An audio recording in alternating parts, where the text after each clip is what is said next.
Bismillahirrahmanirrahim. Assalamualaikum warahmatullahi wabarakatuh. Hamdan syukranillah, salatan wa salaman ala rasulillah.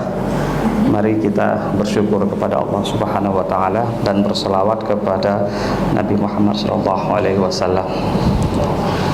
Yang saya hormati Bapak Kepala Baitul Mal Provinsi Aceh, Bapak Kepala Sekretariat, dan juga para hadirin yang ada berasal dari kantor Baitul Mal Provinsi Aceh. Permohonan saya ada dua. Pertama, minta maaf karena hari Senin tidak bisa menghadiri ke sini. Kemudian permohonan maaf kedua, saya mohon tidak ada pertanyaan setelah saya bicara. Jadi saya bisa melanjutkan kailullah Jaurau. Jadi dan di sini juga dingin. Jadi mungkin dalam 10-15 menit saya akan sedikit bercerita. Cerita ini saya alami beberapa tahun yang lalu ketika saya dicari oleh salah seorang guru yang amat disegani di Asia Tenggara, yaitu beliau sudah almarhum, Profesor Ahmad Daudi. Itu tidak ada orang yang tidak kenal. Jadi saya jumpa dengan Ibu Hamdiah. Ibu Hamdiah itu kakak daripada Dr. Husni Mubarak, Ketua Garbi Aceh Utara. Jadi saya jumpa dengan Ibu Hamdiah.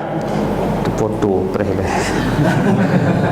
Nyo, kadang-kadang itu tapi mata lu tutupnya foto. Nu foto bagah-bagah yo. Nyo, dah lagak foto. Okay. Jadi saya jumpa dengan Ibu Hamdiah. Ibu Hamdiah bilang sama saya, drone Pak KBA gemita le Prof Ahmad Daudi. Belum pernah ada orang sebesar nama tersebut menyari nama saya. Jadi drone bagah-bagah menurut dengan Prof Ahmad Daudi segera. Pakon nuntanya Pak Ibu Hamdiah, Prof Ahmad Daudi telah membaca buku Anda, buku drone yang berjudul Wahdatul Wujud. Ada buku saya terbit 2011-2012. Jadi katanya Prof Ahmad Daudi sudah membaca semua dan ingin segera jumpa dengan Adinda. Dalam bayangan saya, karena suara Prof Ahmad Daudi itu kan menggelegar, orang sangat takut dengan mendengar suara dia aja. Ini almarhum ya. Jadi ada dua suara yang sangat ditakuti di Aceh. Satu suara Prof Ahmad Daudi, satu lagi setahu saya kata Prof Hasbi suara Abu Bre'eh. Itu Abu Bre'eh itu kalau orang datang ke masjid beliau tanya sonyan, itu orang yang di luar tuh katanya lututnya bergetar-getar. Jadi saking takutnya. Jadi ini saya dicari oleh salah seorang ilmuwan besar dan lama di Brunei. Akhirnya saya tidak bisa tidur malam karena yang cari ini bayangan saya apa yang salah dengan karya saya. Karena disertasinya Prof Ahmad Daudi tentang konsep manusia menurut Allah dan manusia dalam pemikiran Nurdin Araniri. Saya waktu itu berpikir paling ini buku saya mau beliau sidang buku itu. Jadi kalau terbayangnya lu kabeh kata mak riwayat di Darussalam kaji wow perumane. Itu bayangan waktu itu karena saking takutnya, karena beliau memang kalau ngomong di seminar memang orang diam semua. Jadi nyan penutuh kabeh nali nya dekat gaya pegabah dan tidak suka bicara beliau. Ketika di pesta Prof Hamid, kan dekat rumah beliau tuh, rumah almarhum dengan rumah Prof Hamid dekat. Saya jumpa, saya cium tangan. Saya cium tangan ayahanda Prof Lum yang nama Ji Kamaruzaman Bustamam Ahmad. Amanah dari Ibu Hamdiah, ulun harus merumpuk dengan ayahanda. Enggak dah yang nama suara dia begitu. Enggak dah nyo. Oh, get. Meneu. Nah, bahasa Aceh beliau. Singkat cerita karena beliau ngomong tidak panjang. Nyandrone kajut tulis wahdatus syuhud. Nyan ka selesai Wahdatul Wujud. nya karet becuk lokanya. Jadi roh lun kata mong maksud. Ternyata beliau sebelum beliau pergi, sebelum beliau pulang ke hadirat ilahi Rabbi, beliau memerintahkan saya untuk menuliskan satu buku setelah buku Wahdatul Wujud ke Wahdatus Syuhud, dan itu sedang saya tulis. Sampai sekarang saya belum bisa membedakan antara Wahdatul Wujud dan Wahdatus Syuhud, karena kata beliau dalam Wahdatus Syuhud itu kita sudah menampak dan nampak pertemuan kita dengan Rabbi. Nah, yang ingin saya cerita pada hari yang berbahagia ini, siang yang berbahagia ini, bukan cerita Wahdatul Syuhud. Yang ingin saya cerita adalah kajian-kajian tasawuf falsafi. Karena selama ini banyak di Banda Aceh, di beberapa tempat yang saya datengin itu banyak tasawuf amali. Tasawuf amali maksudnya adalah tasawuf yang itu lebih banyak kepada ritual, kemudian pakai baju bertakunan. Pokoknya pakai dengan performan, nggak mungkin kayak saya seperti inilah.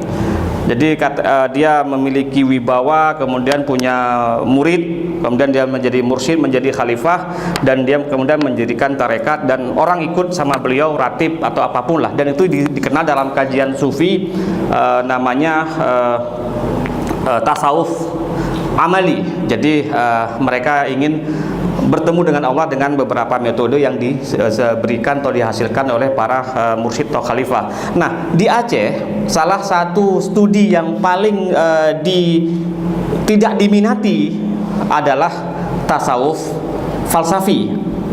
Padahal kebangkitan Islam di Aceh pada abad 16-17 itu sebenarnya adalah kebangkitan melalui pemikiran tasawuf falsafi. Jadi dinamika pemikiran yang terjadi pada abad 16-17 sampai ke 18 itu adalah sebenarnya puncak peradaban Aceh yang ditopang oleh pemikiran tasawuf falsafi.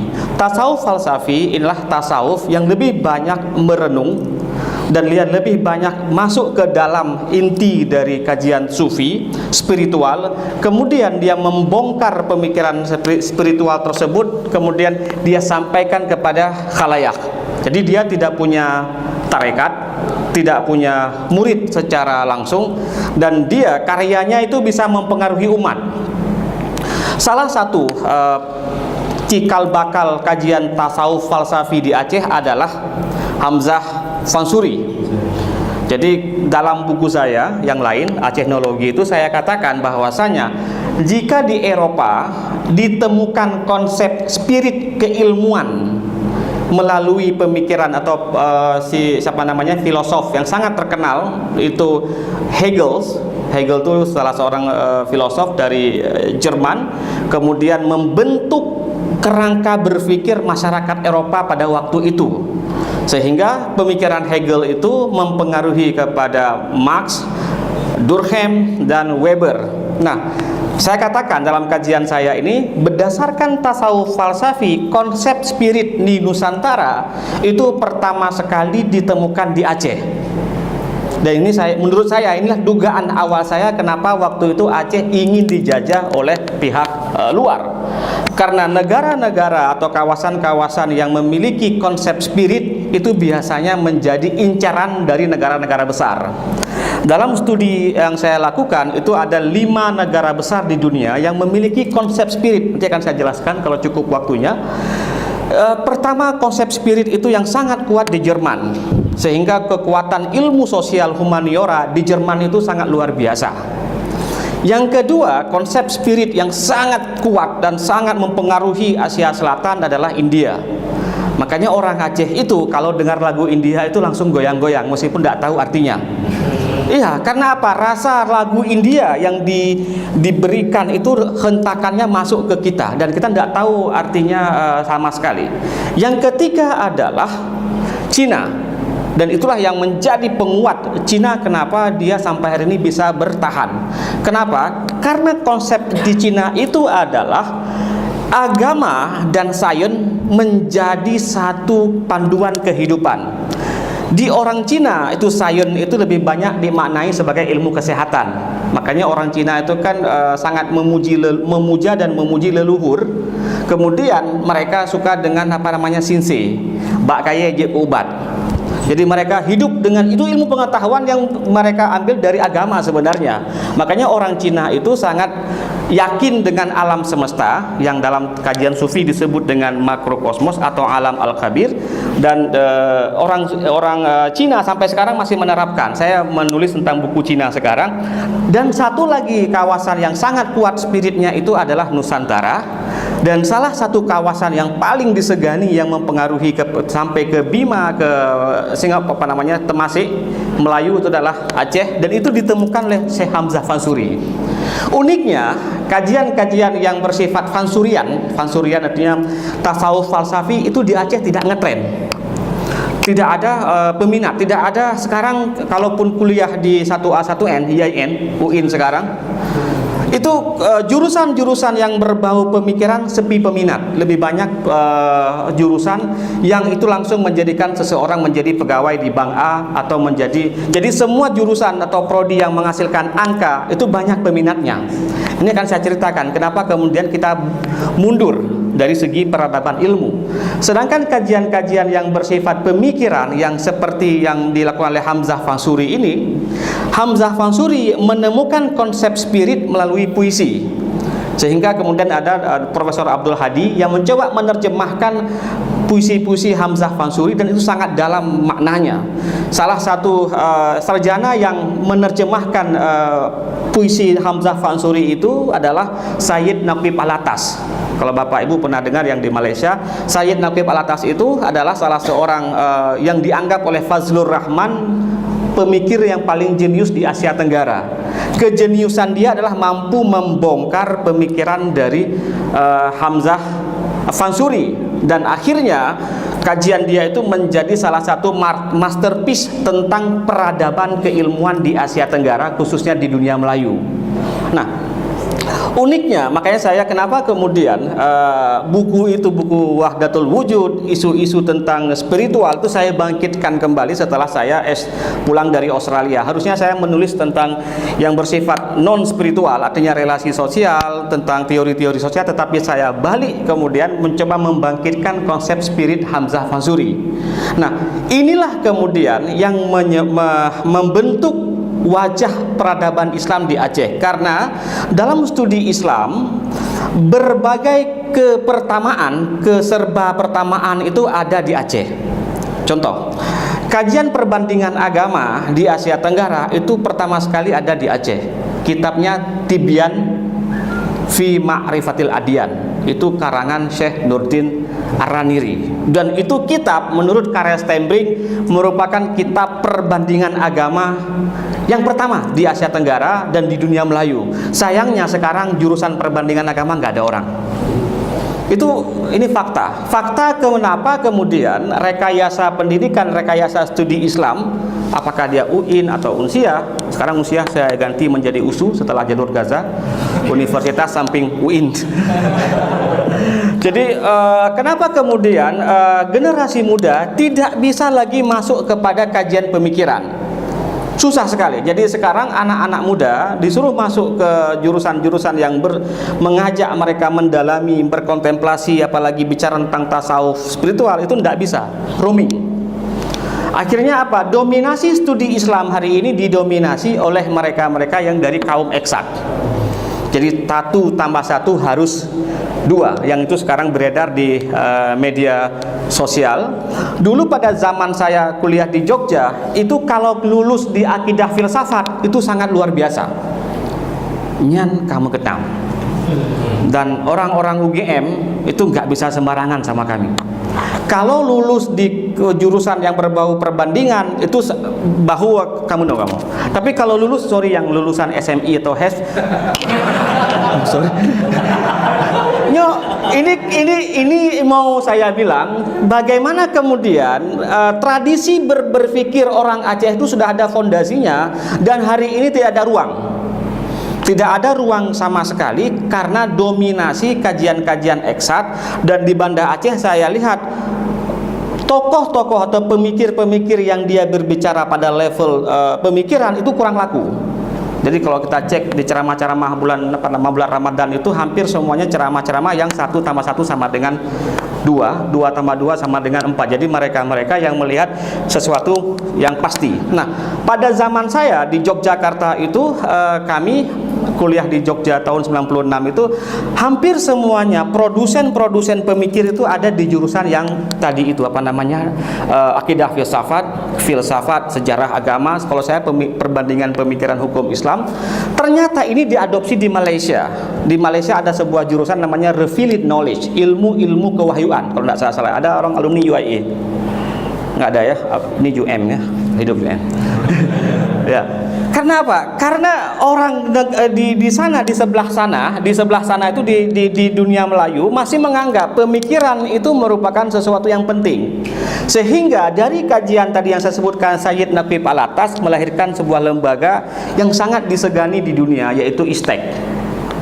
ISTEK itu dulu pernah didanai besar-besaran oleh Anwar Ibrahim. Jadi ketika Anwar Ibrahim menjadi deputi itu dia memberikan dana yang amat luar biasa dan membeli perpustakaan Fazlur Rahman.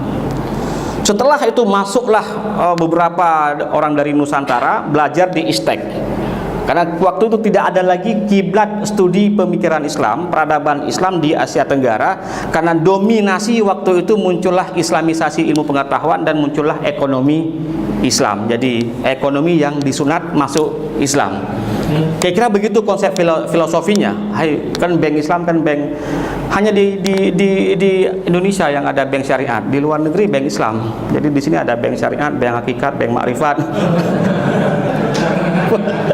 Kalau di luar nggak ada Islamic banking. Jadi ketika saya tinggal di Thailand itu semuanya labelnya. Nah, apa yang mau saya jelaskan pada siang yang berbahagia ini, mandeknya pemikiran hari ini, mandeknya pemikiran, tidak adanya daya kritis umat Islam karena studi-studi tentang pemikiran yang tadi model tasawuf falsafah itu sangat berkurang peminatnya. Pada zaman saya itu muncul, kalau kami mungkin ingat Mukti Ali. Mukti Ali, beliau dikenal sebagai seorang perbandingan agama. Kemudian kita juga punya Hasbi As-Siddiqi, banyak sekali. Daud Dada Meraksa, tidak salah saya itu. Kemudian Abu Bakar Aceh. Dan itu semua dari Aceh. Hari ini kelompok ilmuwan, ini ada Pak Hayatullah, para penulis di sini. Kelompok ilmuwan yang model ini yang mencoba meneruskan tradisi berpikir ala Hamzah Fansuri semakin berkurang. Karena apa? Mereka minim pengakuan. Kalau di Jakarta, ini kita berkait dengan hari ini yang ada terjadi di Jakarta hari ini, demo itu pada saat Pak Harto mau turun, yang dipanggil waktu itu ada 9 orang, saya ingat saya itu, yang dipanggil adalah para pemikir, bukan bankir bank. Bukan orang dari ITB, maaf nih kalau ada alumni ITB, bukan dari IPB, bukan dari UGM, tapi yang dipanggil adalah dari orang-orang UIN, Nurholis Majid, Romo Magnis Suseno, yang mereka mencoba menjelaskan itu secara falsafah kebangsaan. Nah, hari ini di Jakarta itu menjadi kurang. Setelah tidak ada lagi Nurholis Majid, tidak ada lagi Gus Dur, kemudian sekarang masih ada Romo. Di Aceh apa lagi? Di Aceh setahu saya yang masih berkutat di situ adalah Prof. Yusni Sabi, Prof. Aliasa, yang mampu memberikan dinamika stimulus pemikiran. Oleh karena itu saya memohon kepada bapak-bapak, ibu-ibu di sini, berikan ruang kajian yang bersifat pemikiran di Banda Aceh. Bukan kita ingin berbeda, tetapi ingin merangsang dinamika berpikir untuk supaya kita mampu menghasilkan pemikiran-pemikiran yang otentik. Ketika saya sebutkan tadi Hamzah Fansuri, orang ingat perdebatan dia dengan Nurdin Araniri. Tetapi orang tidak pernah baca karya Nurdin Araniri. Siapa yang pernah baca misalnya kitab Tajul Muluk? Ada di sini? Tidak ada. Tajul Muluk itu Tajul Muluk itu kan obat, bukan itu yang mau saya cerita. Ini menarik. Jadi orang ketika saya sebutkan Hamzah Fansuri, orang mengingat pembakaran kitab di Pamujairah. Tetapi tidak ada orang yang menyebutkan kajian terhadap kitab-kitab Nurdin Araniri. Tadi saya sebutkan Hamzah Fansuri. Nurdin Araniri mengarang sebuah kitab tentang sejarah dunia yang itu tidak ada di tempat lain di dunia Melayu. Kitab tersebut ada di dalam kitab Tajul Muluk. Nanti pulang beli kitab di pasar ini bak nyanyikan bak samping atau di samping, dan dia menceritakan kiban duduk perkara usul bumi ini. Dan ternyata ketika saya bawa dalam kajian kosmologi, itu merupakan salah satu kitab tentang kosmologi dunia paling awal di Asia Tenggara. Nah, ini kenapa? Karena kita tidak diberikan ruang untuk mengkaji. Contoh yang lain adalah salah satu kitab yang paling disegani di kalangan para orientalis adalah kitab Tarjuman Mustafid. Tarjuman Mustafid adalah kitab tafsir pertama di Nusantara yang dikarang oleh Syekh Abdul Rauf As-Singkili. Jadi itu merupakan kitab yang amat luar biasa. Nah, uniknya Tunggu Safwan, kitab-kitab ini tidak pernah diperkenalkan ke generasi muda. Mereka roaming. Ketika disebutkan Hamzah Fansuri dan Nurdin Araniri, oh jajan yang kitab yang getut di ke Masjid Raya Jamun karena urunyan dianggap putakun kesesat. Itu aja yang diingat. Tapi dia tidak mampu menjelaskan bagaimana apa definisi kesesatan, bagaimana konstruksi pemikiran pada abad ke-16. Jadi ini adalah tujuan saya hari ini. Semoga saya tidak menyesatkan para hadirin. Yang ingin saya garis bawahi adalah berikan ruang kajian-kajian yang bersifat tasawuf falsafi, tidak hanya tasawuf amali. Kemudian berikan juga ruang diskusi pada persoalan akidah dan falsafah. Tentu saja bukan untuk dibawa keluar, tetapi untuk kita supaya apa, merangsang cara berpikir kita. Dan dengan itulah dulu Aceh dikenal. Bahkan saya katakan dalam beberapa studi saya yang terbit di luar negeri itu, kalau kajian falsafah, kajian tentang metafisika, kajian tentang kosmologi lebih duluan lahir di Aceh daripada di Barat. Karena di Barat mereka mengambil pemikiran keilmuan dari pemikiran Barat diambil dari tradisi Mesir kuno, dan mereka tarik lagi ke agama yang paling klasik di dunia adalah agama Zoroaster. Demikian onan mantong nyoba kajut tamita cindoi. Mohon jangan ada pertanyaan, anggaplah ini kesesatan kita bersama. Demikian akhirul kalam. Assalamualaikum warahmatullahi wabarakatuh.